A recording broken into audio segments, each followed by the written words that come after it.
අප රටේ පතල් වෙනුව ඇති හොඳම ස්කැනර් එක. අඩි ගණන හොඳ මැණික් කට්ටර වෙනම ඩිස්ප්ලේ එකේ වැටේ. බලන්න තත්පරෙන් වර්ණ ගුණාතුගාය සරහවර පවා. මිල් ගණන නදම මතන්න. අප රටේ පතල් වෙනුව ඇති හොඳම ස්කැනර් එක. අඩි ගණන හොඳ මැණික් කට්ටර වෙනම ඩිස්ප්ලේ එකේ වැටේ. බලන්න තත්පරෙන් වර්ණ ගුණාතුගාය සරහවර පවා. මිල් ගණන නදම මතන්න. හොර මැෂින් වලට අහු වුණ කාලේ ඉවරයි. ඔබට ඇවිත් පරීක්ෂා කර හරි නම් චෙක් කරලා අරන් යන්න. මේ ඩිවයිස් එකෙන් රීල් ජෙම්ස් ටික සිලෙක්ට් කරන්න. ෆේක් වලට නොමග නොයන්න. වීඩියෝ එක සම්පූර්ණයෙන් බලන්න සියලු විස්තර දැනගන්න. මෙම නවීන උපකරණ මගින් මැණික් හඳුනා ගැනීම පහසු වේ. පිටින් කම්බරතම් පාංශුවසේදී අගනා මැණික් සොයතේ සල්තා කරනවා. රයිට් ආයිබෝන් මගේ යාළුවෝ සියලු දෙනාටම අද ගෙනාව මම මගේ අලුත් නිෂ්පාදනය මම මේක කලින් මගේ යන්ත්‍රය ගැන මම පොඩි වීඩියෝ එකක් විතරක් නිකන් දාලා තිබ්බා. මේ යන්ත්‍රය කොහොමද ක්‍රියා කරන්න කියන විස්තර මම මුකුත් දාලා තිබුණේ නැහැ. මේ තියෙන්නේ ලොංග් රේන්ජ් එක සහ දැන් වලට පේනවා මම දැන් මෙතන මේ පොළොවට ගහලා තියෙන මේක තමයි සෙන්සර් එක. මේ සෙන්සර් කොටසත් මේ යන්ත්‍රයටම එනවා. මම මේක පෙන්වන්නම් කොහොමද මේක වැඩ කරන්න කියලා. මේ විදිහට ඔන් කරගත්තාම මේක විශේෂයෙන් කියන්න ඕනේ ලොංග් රේන්ජ්. එහෙම නැත්නම් ඩිටෙක්ටර්ස් ඇන්ඩ් ස්කෑනින් කියන දෙකම පුළුවන් යන්ත්‍රයක් තමයි මේක. දැන් ඔයාලට පේනවා උතන සිලෙක්ට් ඔප්ෂන් කියලා තියෙනවා. ඊට පස්සේ ජෙම්, ගෝල්ඩ්, වෝටර් කොයි විදිහට තියෙන්නේ. එතකොට ගැඹුර ඒ වගේ දේවල් පොළොවේ බලා ගන්න පුළුවන්. දැනටමත් මම මේක පොළොවට සම්බන්ධ කරලා තියෙන්නේ. එතකොට මේකෙන් අපිට පුළුවන් පොළොවේ තියෙන ඉෆෙක්ට් එක බලන්න. ඊට කලින් මම ඔයාලට පෙන්වන්නම් මේක කොහොමද අපි ඔප්ෂන් එක සිලෙක්ට් කරගන්න කියලා. ඔයාලට දැන් පේනවා ඇති මම මෙතන ගෝල්ඩ් තියලා තියෙනවා. දැනට පොළොව උඩ තියෙන මම පෙන්වන්නම්. ඉස්සරහට පොළොව යටට දාලා මම පොඩි වලක් ලෑස්ති කරගත්තා. ඒක කොහොමද සෙන්සර් එකෙන් අපි බලාගන්නේ කියලා. මේකේ තියෙනවා ගෝල්ඩ්. ඊට පස්සේ මෙතන තියෙනවා මැණික්. මේකේ යම්කි සැලකිය යුතු මැණික් ප්‍රමාණයක් තියෙනවා. මම හිතන්නේ කැරට් 150කට 200කට වැඩි බරකින් යුක්ත ප්‍රමාණයක් තියෙනවා මෙතන. ඒතර එතනත් මම වලක් යොදාගත්තා. එතකොට විශේෂයෙන්ම කියන්න ඕනේ මේ යන්ත්‍රය කොටස් දෙකකින් සමන්විත. එකක් ලොංග් රේන්ජ් සහ ස්කෑනින් පැත්ත. ඒතර ලොංග් රේන්ජ් පැත්ත වැඩ කරන්නේ ෆ්‍රීකවෙන්සි එකකුත් එක්ක. ඊට පස්සේ මේකේ මේ සෙන්සර් එක මෙන්න මේ සෙන්සර් එක සම්බන්ධ වුණාට පස්සේ තමයි මෙන්න මේ පර්සන්ටේජ් එක සහ ඩෙප්ත් එක. එහෙම නැත්නම් ගැඹුර අඩි වලින් අපිට කොච්චරද කියලා මැෂින් එකෙන් බලා ගන්න පුළුවන් වෙන්නේ. එතකොට ඒක වැඩ කරන්නේ පොළොවේ තියෙන කාන්දම් ශක්තියත් එක්ක. ඒ කියන්නේ යම්කිසි දෙයක් වස්තුවක් පොළොවේ කාලයක් තිස්සේ පැවතුනාට පස්සේ ඒක කොහොමද පසත් සමග සම්බන්ධ වෙලා තියෙන්නේ, ඒක කොච්චර ප්‍රමාණයක්ද. එතකොට ඒකදී අපිට අයිඩෙන්ටිෆයි කරගන්න පුළුවන් ඒක දාපු දෙයක්ද, එහෙම නැත්නම් පොළොවේ තියෙන පැවතුන දෙයක්ද, එහෙම නැත්නම් ඒක ඩස්ට් එකක්ද. එතකොට අපි කැණීමකට යනවා නම් සාමාන්‍යයෙන් මේකේ පර්සන්ටේජ් එක අපිට පෙන්වන්න ඕනේ 150කට වඩා වැඩි පර්සන්ටේජ් එකක් පෙන්වන්න ඕනේ අපි සාර්ථක කැණීමකට යනකොට. නැත්තම් ලොංග් රේන්ජ් වලදී ඔය ගොඩක් අයට ප්‍රශ්න වෙලා තිබ්බා ලොංග් රේන්ජ් එකෙන් තැන හොයාගත්තට හාරගෙන ගියාට පස්සේ ඇත්තටම එයාලට ලොකු ප්‍රතිඵලයක් ගන්න බෑ. ඉතින් ඒ වගේ දේවල් අපිට කතා කරලා කියනවා. ඉතින් ඒකට විසඳුමක් විදිහට තමයි මම මේ සෙන්සර් එක නිර්මාණය කරලා තියෙන්නේ. මේකෙද අපිට පුළුවන් පොළොවේ තියෙන ඉෆෙක්ට් එක කොච්චරද කියන එක බලා ගන්න. හරි. දැනට මම පෙන්වන්නම්. දැනට මේ පොළොවේ තියෙන අපි ඉස්සෙල්ලා ලොංග් රේන්ජ් පැත්ත මම පෙන්වලා ඉන්නම්කෝ. රයිට්. මෙන්න මේ විදිහට මැෂින් එකේ මම ඔප්ෂන් එකක් සිලෙක්ට් කරගන්නවා. රයිට්. දැනට මම මේක දාලා තියෙන්නේ ජෙම් ස්ටෝන් වලට. ජෙම් ස්ටෝන් වලට දාපුවාම කලින් විදිහම මගේ කලින් වීඩියෝස් වලත් බලන්න, වීඩියෝ එක සබ්ස්ක්‍රයිබ් කරලා තියාගන්න. ඉස්සරහටත් මේ වගේ අලුත් නිර්මාණයක් ආපුවම මම ඉදිරිපත් කරන්න. හරි. දැන් මම ලොංග් රේන්ජ් එක ඔන් කරලා තියෙනවා ජෙම් ස්ටෝන් වලට. රයිට්. බලා ගන්න දැන් මැෂින් එක කොහොමද ක්‍රියා කරන්න කියන එක.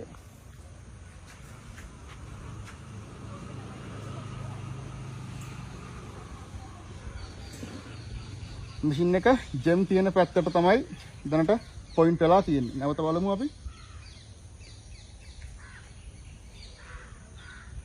ඒක ලොකු දෙයක් මට පෙන්වන්නේ නැහැ. මොකද කලින් මම වීඩියෝ වලත් මම පැහැදිලිව දාලා තියෙනවා කොහොමද ඒක වැඩ කරන්නේ කියලා. නිවැරදි පොයින්ට් එකට ආපුවම ලොංග් රේන්ජ් යන්ත්‍රයක් කියන එක ක්‍රියාත්මක වෙනවා. ඔය ආකාරයට ඒක ලෝකේ තියෙන මොන ලොංග් රේන්ජ් එක ගත්තත් ඕක තමයි සරල ක්‍රියාකාරීත්වය. ඒක අපි ගෝල්ඩ් වලට දාගත්තත් ඒ විදියයි. රයිට්. අපි නැවත බලමු දැන් මේකේ සෙන්සර් එක කොහොමද වැඩ කරන්නේ කියලා. දැන් මේ පර්සන්ටේජ් මොකුත් පෙන්වන්නේ නැහැ. මම පෙන්වන්නම් දැන් මේකේ සෙන්සර් එක කොහොමද වැඩ කරන්නේ කියන එක. මේ සෙන්සර් එක මෙන්න මේ විදිහට මෙතෙන්ට සම්බන්ධ කරගන්නවා. මෙන්න මේ විදිහට මෙතෙන්ට සම්බන්ධ කරගන්නවා. සම්බන්ධ කරගෙන ඔයාලට මම මෙතනම පෙන්වන්නම්. මෙතන පෙන්වන්න මම මේ වල ලෑස්ති කරගත්ත තැන මම මෙතෙන්ට ගහනවා මේ මැෂින් එක. මේ මැෂින් එක මම මෙතෙන්ට සම්බන්ධ කරනවා. සම්බන්ධ කරපුවාම බලන්න ඩිස්ප්ලේ එක වෙනස් වෙන හැටි. right. දැන් මෙතනදී පෙන්වලා තියෙනවා ජෙම් කියන ප්‍රතිශතය 9%යි අඩි 5ක් ගැඹුරකින්, ගෝල්ඩ් කියන ප්‍රතිශතය 6%යි අඩි 6ක් ගැඹුරකින්, වතුර ප්‍රතිශතය 47යි අඩි 39ක් යටින්. ඒ කියන්නේ මේ පොළවේ ගත්තම සමරි එකක් විදියට වතුර කියන කැණීමකට ඇත්තටම යන්න පුළුවන් අපිට ගෝල්ඩ් සහ ජෙම් කියන කැණීමකට අපිට යන්න බෑ. ඒ කියන්නේ මේ වගේ දෙයක් මේකේ නෑ කියන එක. ඊටාම සුළු ප්‍රතිශතයක් තමයි මේ පොළවේ තියෙන. මේක සාමාන්‍ය පොළවක්. හරි. ඒ වගේම අපි අනිත් වල ගාවත් අපි නිරීක්ෂණය කරලා බලමු. එතන දෙන අපිට report එක කොහොමද වෙන්නේ කියලා. එන්න මාත් එක්ක. හරි බලන්න ඩිස්ප්ලේ එක. මේක 0 වෙනවා. හරි. දැන් මම මෙතෙන්ටත් සම්බන්ධ කරලා බලනවා කොහොමද පොළවේ තියෙන ඉෆෙක්ට් එක කියලා. මේ තියෙන මැග්නටික් ඉෆෙක්ට් එක සහ ඒක කොච්චර ගැඹුරකින්ද තියෙන්නේ කියන ප්‍රතිශතය. දැනට ජෙම් වල 7%යි, ගෝල්ඩ් 5%යි, වතුර 100% ප්‍රමාණය වැඩි සාපේක්ෂව අනිත් ඒවාට වඩා. ඒ කියන්නේ ජෙම් සහ ගෝල්ඩ් මේ පොළවේ නැහැ කියන මට්ටමේම තමයි. ඒ කියන්නේ මෙතනදී හඳුනා ගන්න අපිට පුළුවන් වෙන්නේ. ලොං රේන්ජ් එකේදී අපිට දාපු දේවල් ටික අඳුර ගන්න පුළුවන්. දැන් මම මේ දේවල් ටික මේ පොළවට දානවා. පොළවට දාලා අවම වශයෙන් අපි පැය 6-7කට වැඩි කාලයක් අපි මේක තියන්න ඕනේ. ඉතින් ඒ නිසා මම කරන දේ තමයි මම දැන් ඔය ජෙම් ටික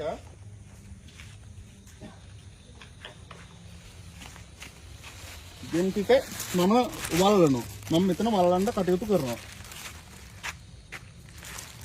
මේ විදිහට මම මේක උරේකට දාලා මේක මොකක් ඇතුලේ මොන බාධකයක් ඇතුලේ තිබ්බත් කමන්නේ. ඒ අවශ්‍ය පැය ප්‍රමාණය ගියාට පස්සේ මේක පොළවත් එක්ක සම්බන්ධ වෙනවා. right මේ විදිහට එතන තිබ්බා. මේ තියෙන ගෝල්ඩ් එක. ඒකත් මම මෙන්න මේ උරේටම දාලා මෙතන සම්බන්ධ කරගෙන මම මෙතන දැන් වල වහ ගන්නවා.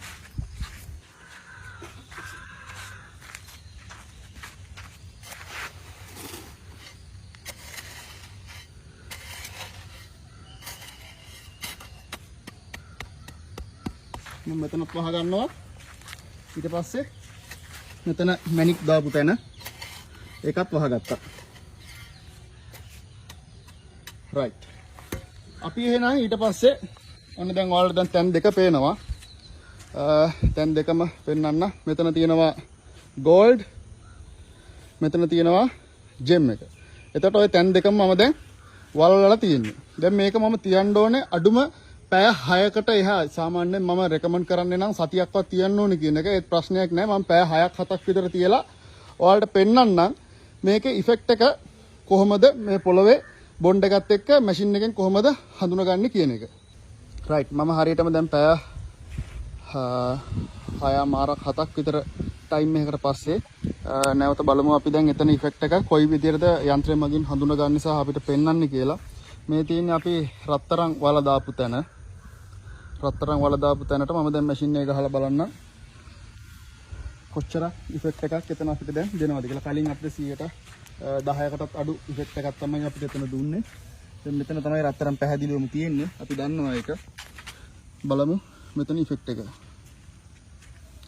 බලන්න මේකේ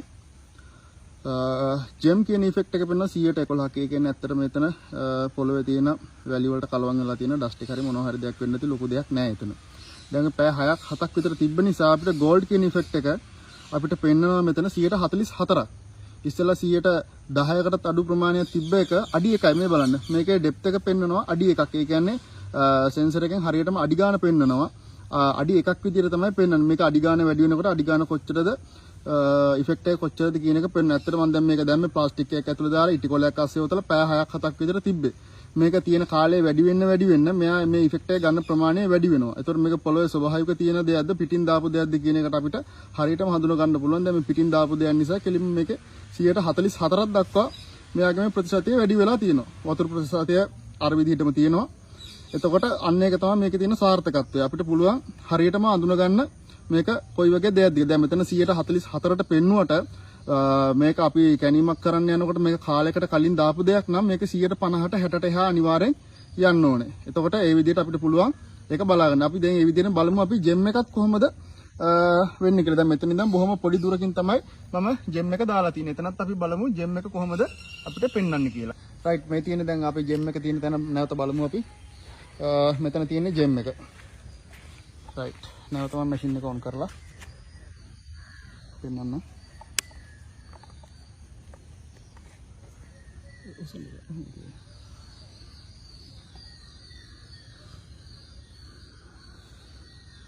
දැනට 0 තියෙන්නේ.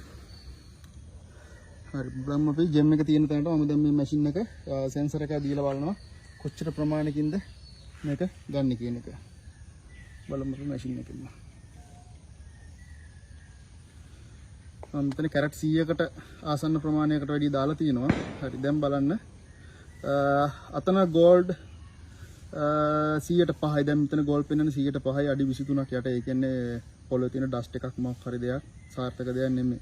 ඇත්තට දැන් මෙතන ජෙම් වල අඩි 1කින් යට දැන් අඩි 1ම අඩියක් එකමාරක් වගේ යට තමයි මම දැන් දැම්මේ. අඩියක් විතර වල දැක්ක මම උදැල්ලෙන් හැරුවේ ගොඩක් යට හරන්න බැරි නිසා. ඉතින් මෙතන පැය ගානකට පස්සේ පෙන්වනවා 155ක වගේ ඉෆෙක්ට් එකක්. 155ක්. ටයිම් එක වැඩි වෙන්න යාගේ ඉෆෙක්ට් එක යා වැඩි කර ගන්නවා. ඉතින් කාලය තිස්සේ අපි මැනික් කටයුතු අපි කරනවා නම් එතකොට අපි ඉල්ලමක් බලනවා නම් අපේ ඉල්ලමේ කොතනද තැන කොච්චර ඉෆෙක්ට් එකක්ද පොළවේ තියෙන අපි කොතනද කැණීම කරගන්න ඕනේ. අපි සාර්ථකව කැණීමක් කරගන්නේ කොහොමද? ඒ සියලු දේවල් මේ ලොන්ග් රේන්ජ් එකෙන් ඊට පස්සේ මේ ස්කෑන් පැත්තෙන් ඒ සියලු දේවල් කරගන්න පුළුවන්. ඉතින් ඒක තමයි මැෂින් එකේ සාර්ථකත්වය. මම මෙච්චර කල් මැෂින් එක අවුට් කරලා තිබ්බේ. ඒක වලට පෙන්වන්න. ඉතින් ඕක තමයි මැෂින් එක ගැන මට කියන්න තියෙන්නේ. ඉතින් ඔයාලට අවශ්‍ය කෙනෙක් ඉන්නවා නම් මගේ channel එක subscribe කරලා තියාගන්න. මගේ number එකට call එකක් දෙන්න. යන්ත්‍ර ඕන කෙනෙකුට මිලදී ගන්න පුළුවන්. විශේෂයෙන්ම දේශීය මැණික් කටයුතු සඳහා ස්වභාවික නීත්‍යානුකූල කටයුතු සඳහා විමසන්න අවශ්‍ය ඕනෑම සහයෝගයක් ලබා දෙන්න පුළුවන්. රයිට් හොඳයි බොහොම ස්තුතියි.